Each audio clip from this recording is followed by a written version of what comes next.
everybody, and welcome back to another quick review Thursday. I'm your host, Jonathan Moody, and I've got an awesome guest. You were on the show, I think, I want to say 2 years ago or so, it was Wow. close to that, when we did High Strung.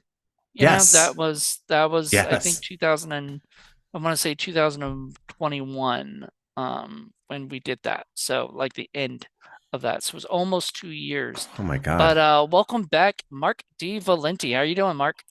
Jonathan, I am doing fantastic and I'm happy to be here and I enjoy all the different formats you have for all your multiple podcasts. So thanks for Multiple reminding me. videos, multiple podcasts. Yeah. Yeah, pretty I've got much. exposed to a lot of different films over the past 2 years with you. So thank you very much for that. Yeah, some are really good and some are terrible, and some you hated, like you absolutely hated. So I'm interested. First of all, what did you think of this movie? Yeah, I didn't know what to expect. In full disclosure, I know we talked about this. My mother had passed away fairly recently, and she was on hospice at home. So when the movie first came on, and the father was in bed and dying, it's sort of like, wow, this is very coincidental that I'm watching this. So, but it turned into. I mean, we can talk more about in details. It was not what I was expecting at all. So, although at first I was just like, oh wow, okay, that's an interesting premise. Again, having experienced something sort of similar recently.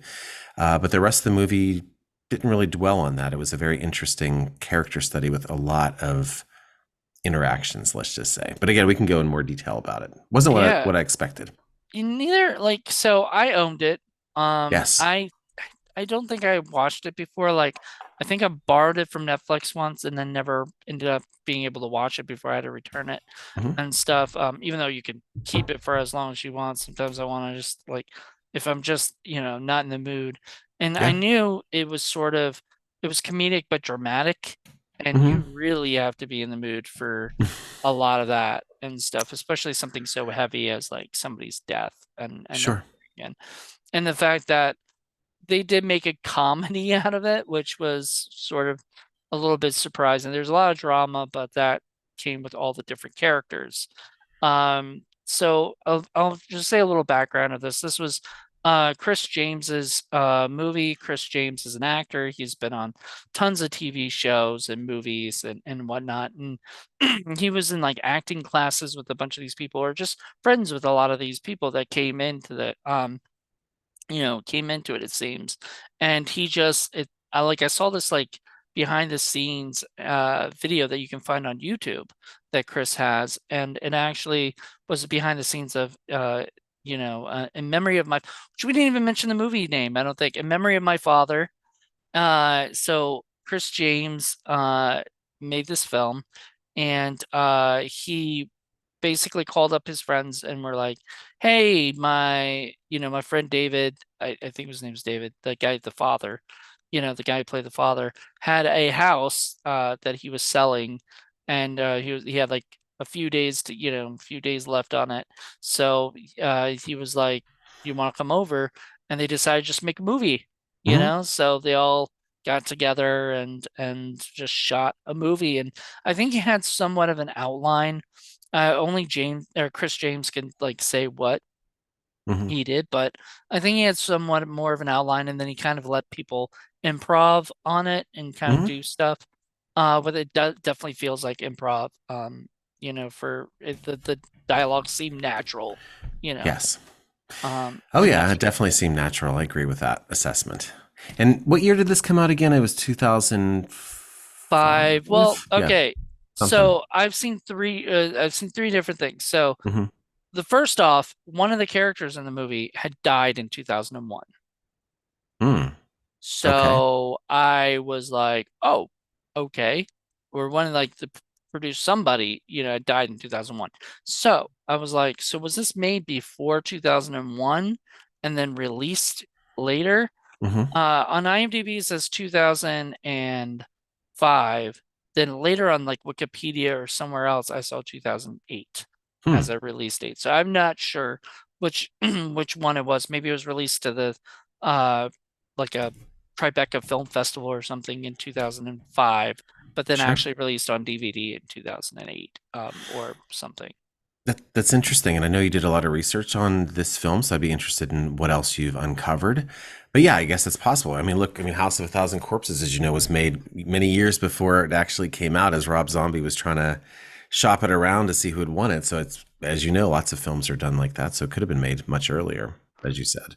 Yeah, this was shot in 4 days, you know, Yeah, crazy. and then they went overseas and did like editing, post-production on it and stuff. And then yeah, I think it just yeah, you're right. I think as like they were shopping around trying to find somebody to distribute it Maybe. and so it took a little bit more time probably for that. But I'm glad, like, I'm glad they took time because it does feel like a movie that needed, needed the best possible outlet for it and everything. And they got a Sure. DVD release, they got they had a lot of promotion on YouTube for it, it seems. So they were really trying to push this. Um, so who is your favorite character in the movie? I'm actually glad you asked that question. And I'm going to go right off the bat to say I did not enjoy this film. I Okay. enjoy what that they were. I appreciate what they were trying to do. Right, it was very, and I saw some. And you probably more information on this than I do. They were comparing James, the director, to Altman, and just like sort of this whole thing of people getting together and talking through things. I like watching films where I can like the characters or feel some empathy toward the characters. And it's not that I didn't appreciate all these struggles that they have, but I found the movie extremely stressful, right? And Right. and not for the first 5 minutes, which the first 5 minutes was like, okay, wow, this father's in bed and obviously probably on hospice, right? Because there's a visiting nurse and everything else like that. But after the father truly passed away, and I'm like, okay, they're going to do some interesting, trying to film like the one guy was on the bed, like trying to take the photos and taking the film, and I thought, okay, this is an interesting perspective. But then it sort of delved into everybody with all these different secrets and using all sorts of different ways to sort of distract themselves from stresses in their lives. And it became, and maybe it's because what everybody was going through was, I mean, we've all known people who have done these sort of things, and we all have ways that we deal with stress that aren't exactly positive, let's just say. So I found myself, although understandably people go through these things, I didn't find myself actually liking the characters. Hmm. Maybe the person that I felt the most empathy toward was the 17-year-old girlfriend, By the who's. way, I've interviewed her and I think I've asked her about this movie. Oh, I'd be curious what she said about it. Unfortunately, I could. So I went to look for it last night, Hmm. because to prepare for everything. I was like, oh, maybe she would have said something. The audio is lost on Blog Talk Radio. I don't Oh, know geez. what happened, so I'm gonna Hmm. have to like message them and see because the audio like further back and other places is still there, but like in like this one chunk of area, it's not there. So I'm wondering if I can get that restored or if that Oh, was that'd be just interesting. lost. But anyway, I really when I was a big fan of hers, that's Christine Hmm. Lakin. And I grew up watching like Step by Step and all this other stuff that she was in. So when I got to interview her, I was like fucking Yeah, fanboy. awesome. Um, but when I watched this movie, I was like, she was awesome.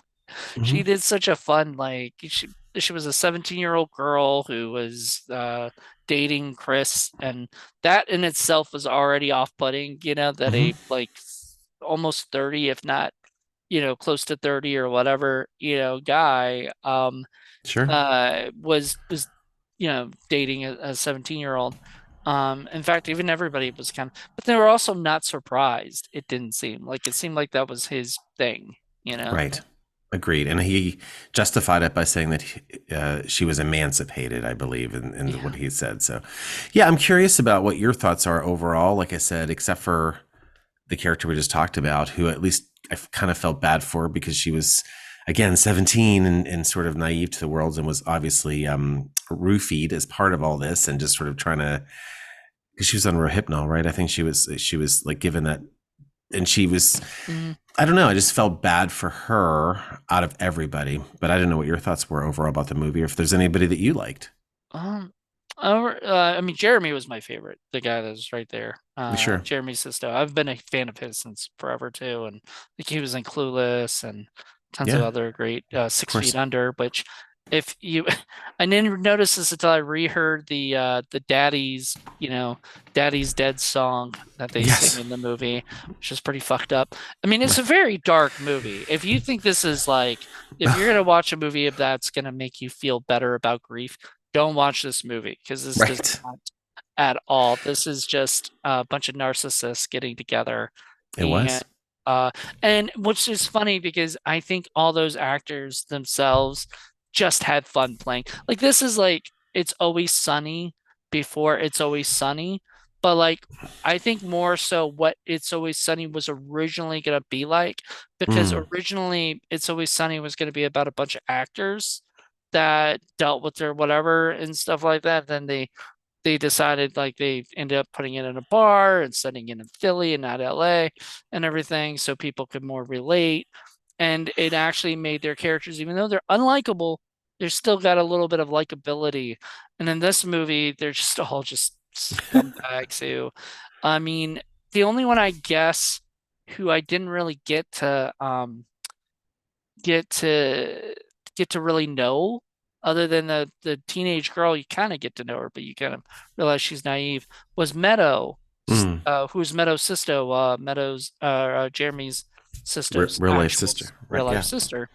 Right. So you don't really get to know her though. You see her a few times, but Hmm. like her story isn't like her stuff isn't as prevalent, which is kind of sad because this was one of her last movies that she did before she sort of, I Mm. think, has retired from acting. And so one other thing she did 2018 on IMDb, but like really she's sort of moved on from acting. And I don't know if this, I'm sure this movie had nothing to do with that, but Right.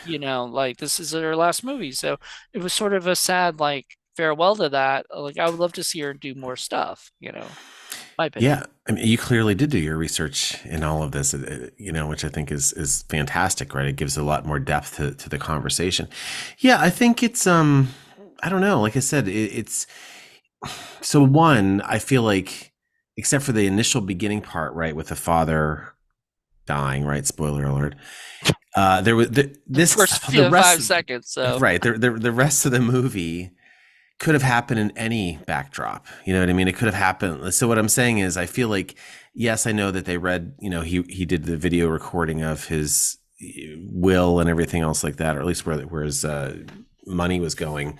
But overall, I just feel like these characters would have been they could have came together for a holiday party or something like that and mhm. still would have had the same issues. They So, would have. I mean, because most of the issues were stuff that was going on with their right, personal life right then and there. So, like, Jeremy still would have dealt with his wife being, having a lesbian lover. right. Uh, the one guy would be upset that Meadow was seeing another guy and that she was there and that, you can, which Pat Healy, Mhm. Yes. I'm gonna give some props to him because he he did it. Like he played that character so well, Oh where yeah. he was screaming and he was freaking out all the time, and They wanted such to a fight just, everybody. yeah, Right. he has like he didn't like the cameras being up in his face and all Right. the time. And the best scene in the whole, like probably one of my favorite scenes of the whole movie is him getting mad at Meadow because like he was like, well, I'm gonna like blah blah blah, and she's like, okay, and he's like, Mhm. you don't care, Right. right? And I'm Right. laughing because I'm like, oh my God, that would be me in a way. Like I feel like I can Oh. feel that way about something where I'm trying to like somehow manipulate somebody's feelings Mm. because to make them, and then I realize they really just don't give a fuck, Mm. and Yeah. I could definitely so see that. I get that. Like I feel like it's a trait that we all have had in some way. So yeah, so Yeah. everybody is like that.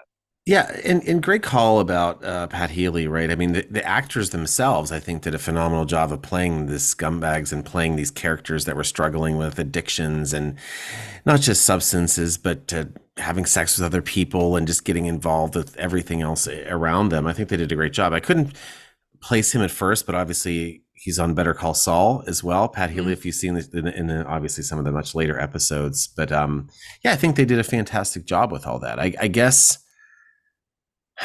yeah, I don't know. I think it was, and I get what you're saying. And also very interesting that every character, I feel like every character was named after like Jeremy in real life. Like everybody Yeah. had the real name as they have in real life. So I think it led to some authenticity. And I think there were authentic conversations.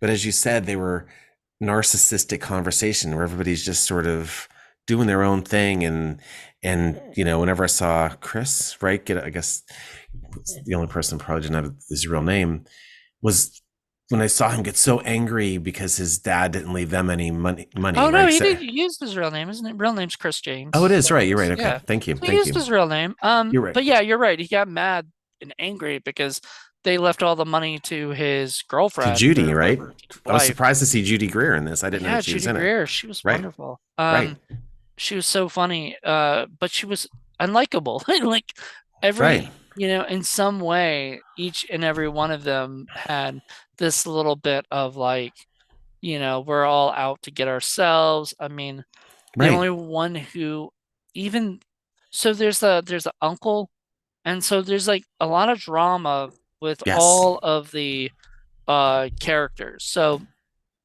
all of there's three brothers. Mm-hmm. There's Chris, Jeremy, and Matt. Now Mm-hmm. these are not real brothers, in real life. They're Right, right. just actors playing brothers and stuff. And their mom left their dad and married their uncle, Right, who so their cousin became their stepsister, which became like such a weird right, dynamic right, right, right. and stuff. And I thought it was sort of funny, and it was even the funniest bit in it was uh there was the character Meadows' boyfriend was played Mm-hmm. by Eric, Mm-hmm. who uh who ended up saying basically like Jeremy and Eric became like best friends. They started Mm-hmm. doing drugs together, but before even then they're just chatting and they're talking about how Jeremy wanted to do E. And the best like one of the best scenes too was just them talking about he thought he meant like they all were gonna hook up. Right, He right, said, "Wait a minute." He was like, "You're talking about E, right?" I was like, right, "Yeah, what are you talking?" You're a pervert. And that right. scene was so funny. Like Paul Presenza, my Mhm. co-host, is not a huge fan of Jeremy Sisto. I Okay. have been sort of showing him different stuff that Jeremy's done where he's sort of, but he usually plays this kind of character, kind of Mm-hmm. like I wouldn't show Paul this movie necessarily because I think Paul would kind of be cringed about it, Oh, because okay. like, yeah, it's very narcissistic and very unlikable. So, Right. yeah. No, I agree with you. And Greg call. He was in May, wasn't he? Wasn't he the Yeah, it was main? May. Right. Of course, I could. As Well, I. he was a nice guy at first, and Yeah. then but you also kind of he was likable because you felt sorry for him when Right. May started to like get way more fixated and everything Right. started Right. getting worse and worse. She became a villain, and he was, all of a sudden he was the final girl in a way, like or whatever. And Right. Exactly. No, I agree. Yeah. Thank you for reminding me of that. Haven't seen it in a while, but yeah. I mean, first of all, I appreciate talking about these things with you because, we sometimes disagree about our perspective on some of these films, and I think, yeah, because I feel like the characters for the most part were unlikable. It's just you're not invested in what happens with them, right? I think it's just like, okay, yeah, I get it. You're struggling with this, and I've known people that have struggled, and I've struggled in navigating life, and it's just, and maybe it has to do with, like you said, with your mindset. That it's just, I don't know. Like when I think about Always Sunny, right, which I love that show. Yes, the characters are unlikable, but there's definitely a very overt humor element to it. And not only that, it's also how the other people react with them, right? I think about Right. whenever Frank was, he took over that boat that one time when they were trying to get to the movies, and they had this, these tourists on the boat, and Frank's just going off about how he was with prostitutes and just being Frank, and these Right. tourists are like responding, and I think the humor in that was just the absurdity of him, Frank, and then also just these. kind of the straight, quote unquote, straight person, like they say, with people that just are like normal people that are reacting. So I feel like, yeah, I feel like that was missing. And that's why I love Always Sunny, because the characters are almost caricatures who have their own way of acting that are funny, but it's also these crazy situations that they're put in. So it's less realistic, I guess, for some of this crazy things that Charlie and they all have done in Always Sunny, but it's also what makes it entertaining as well. Yeah, I agree. But I don't know, for this movie, for some reason, even though the characters were unlikable, I was still invested into knowing what was going to happen to them. Um, I Fair. another good scene I think is Matt and Judy hooking up and then Hmm. not hooking up, and then doing drugs together, and then calling his girlfriend Yeah. and breaking up with her, which was really such a douchebag move. Right. But it was funny enough where I was just like, holy shit, what the hell did I just see? You know? Yeah. I mean, so to me, and again, thanks for allowing me to talk through this. I Yes, but it was a douchebaggy thing. But stuff like that happens in real life. So I guess it was, if they would have played it off where she was, well, see, then it wouldn't be. This movie I think was so reflective of real life in these situations that I didn't find the humor in it. I guess let's just Right. say, if that makes sense. If they would have made it, if it was Always Sunny, then he would have probably been a little more like, what's his name on Always Sunny, the one that has all his plans of hooking up with women. I can't think of his name now. Dennis or Dennis, thank you, Dennis. It would have been a little more overt and whatever, and the person and his girlfriend would have been a little more aloof to what was going on, right? It was I think almost played for humor. I think Chris James is more Dennis, Yeah, like, agreed, and yeah, agreed. and his character is so, because he doesn't give a crap. He is I know. dating one girl, the 17-year-old chick, Sure. and then he's trying to hook up with the girl who's already got a boyfriend, who Right. is his ex, I guess, or somebody, whatever. And they still, like, you know what I mean? So like Yeah, there's that thing of like he just doesn't care. He only cares about agreed. himself. He kind of cares about his brothers, and you can say that about Dennis because even though Dennis, seems to only care about himself, he does care about Charlie and Mac. Sure. He not as much. He doesn't Right, care. Like right, even his own right, sister, he'd throw right. under the bus, but his two friends, like he needs them in his life, and I think that's how Chris is with his brothers. He needs them and Sure. everything. There's there's a great scene where the guy, comes after Chris for, you know, trying to hook up with this girl and break up the relationship, and Matt just jumps on him and just Yeah. like and And that he had to come in, like Chris should have got his ass whooped. agreed after, yeah, agree. So like that part I actually felt something there, right? Like, oh, like he says, nobody, I forget exactly, I wrote it down, but he was defending his brother, right? He got on Matt did that, and I think that was like, okay, there's some character there where he actually has a family tie, but it was in the last, what, 15 minutes of the movie, if that.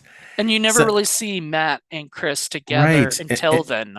Right, exactly. And then, they do the flashback scenes, which I thought was kind of cool, where they showed, different scenes of the father and when the three brothers were young and he was reading the newspaper and got up and left. And a very powerful scene whenever he was sleeping in the bed and the three brothers came when they were little and they kind of went around the father whenever he Yeah, was sleeping. But I felt like it was kind of shoehorned in there, right? And in the very end, they're doing this group hug and they're saying they're gonna be okay together. And I mean, it's like I like the last 10 minutes of the movie as it kind of just gave some depth to them beyond. And maybe that's yeah. I don't know. I don't know. And so that's all. And maybe because so much of this rang true to real life people that I've experienced and know that it's not, I didn't find It's not enjoyment funny of to it, I you. guess. Yes. It's It's more more like, stressful. right, exactly. No, I get it. I don't know. Especially for, I think this was Chris's directorial feature I think you're debut. I right. think he had done a short film prior to this, which I'm trying to find so I can put on a short film Saturday as a review because I would love to, review. So So cool. Chris, if you're checking this out, please send me your link to your movie because I'd love to review that as well. But no, and this is it's so funny because I love movies with the ensemble Hmm. cast of people like I knew in one way or another. Matt Kiesler, who was Matt You know, Mhm. he was in uh um he was in Scream 3, Mhm. and my friend Dustin like is a big huge fan of him.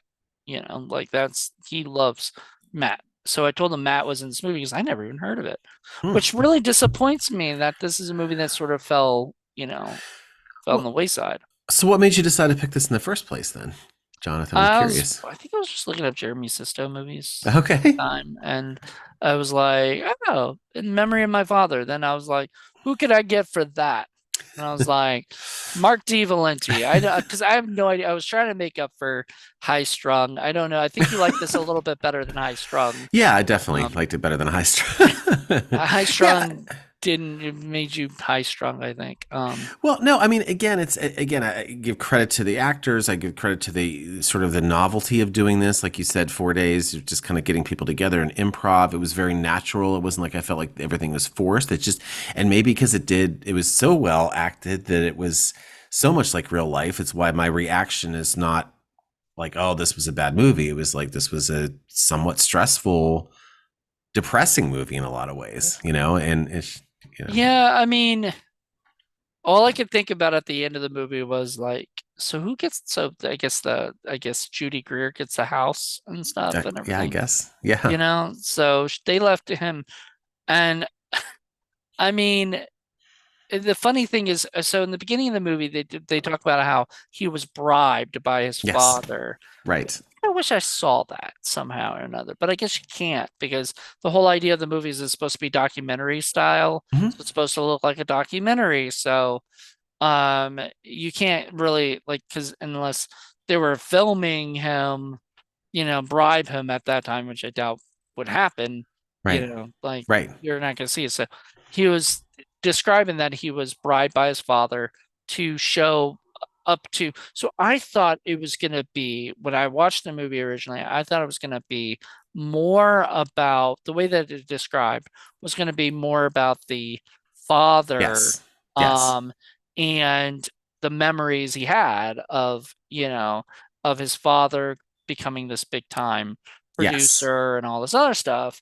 And but it became but it's ironic because the movie is called In Memory of My Father and it has really nothing to do with the father, Right. which makes perfect sense for a movie about a bunch of narcissists. So they're Yes. No, making good a point. whole documentary about a father. So now that I'm thinking about it, I'm like, that is actually the best title for it, Yeah, agreed. No, great call out. I agree with you. Yeah, yeah, that's exactly right. It's a snapshot into their lives that could have been whatever at any point. And to your point, it was just sort of titled in memory of my father, just to put a stamp on it, and wasn't about him at all until he revealed on the videotape that he wasn't going to leave anybody anything except for Judy, and also the small amount for the filming that was going to be done. And even the father in the video said, I don't even think you're going to get this done. So clearly there was something like that, right? Yeah. So my question, so if it was all documentary style and everything, Hmm. somebody just videotaped Judy Greer and him getting it on. I guess, I guess so. I guess so. That's weird, man. Yes, it is. Like they didn't say, "Hey, can you go downstairs Right. or something?" No, Right. they're Right. like, "Hey, let's just cut Right. it I out mean, right." I mean, yeah. I mean, there's, And I think it was right at the father's bed too, right? yeah. Like Yes, it was. Yes, in the and room. again, could be a morbid, dark scene, but I think it was just dark comedy, but it wasn't even played up like that. But yeah, it was at the father's. But again, for that matter, whenever Chris was in bed with his 17-year-old girlfriend, somebody was filming that, I guess, right? Right. So yeah, so it's Yeah, so there's a lot of weird, like, I don't know, because like they could have gotten on any time and that would have been, minor, can't have minor, even though yeah. Christine Lakin in Well, real there's life that was, too. Well, no, of in her course not. Right, 20s, right. That was the but in not in real life, but in the right.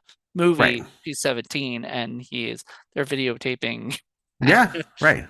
whatever. But honestly, all in all, I mean, I enjoyed it. It's a movie I don't think I'm gonna watch like every year or something, but if somebody's like interested in it, like Mhm.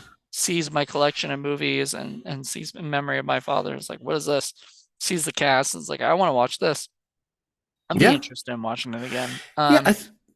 I think it depends on what you're interested in, what your mindset is, and you know, as well. But go ahead, please. No, I'm just that's it. Like that, I would probably watch this again if somebody wanted to watch it with me. I don't think I'd watch it alone again. Hmm.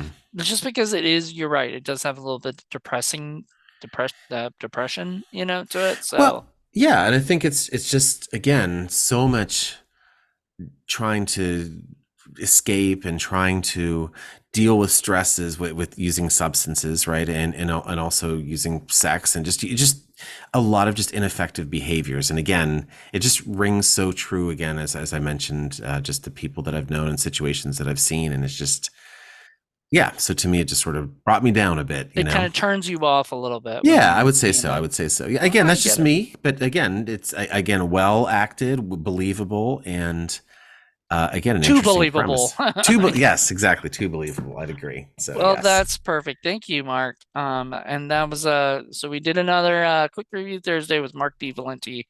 Uh, what have you got going on?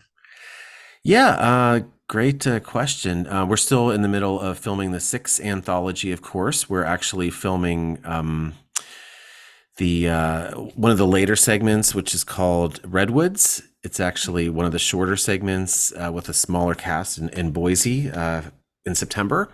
So I'm happy to be part of that. And as you know, we are doing the Frida segment, which is much more robust than Los Angeles with Bill Moseley and Kane Hodder and Debbie Rochon. Yep. Uh, and so we're going to hammer out the Redwood segment before that, just because it'll be a smaller crew, but it'll be a little bit easier. But I'm happy to do it because I'm part of a backwoods family and to get a chance, of course, to work with Rhiannon and Nicole. And we have an interesting relationship in this short segment of the sixth anthology. Nice. I'm excited. I'm excited to see all the stuff that you're doing. So this is Thank you. I gonna be appreciate fun. that.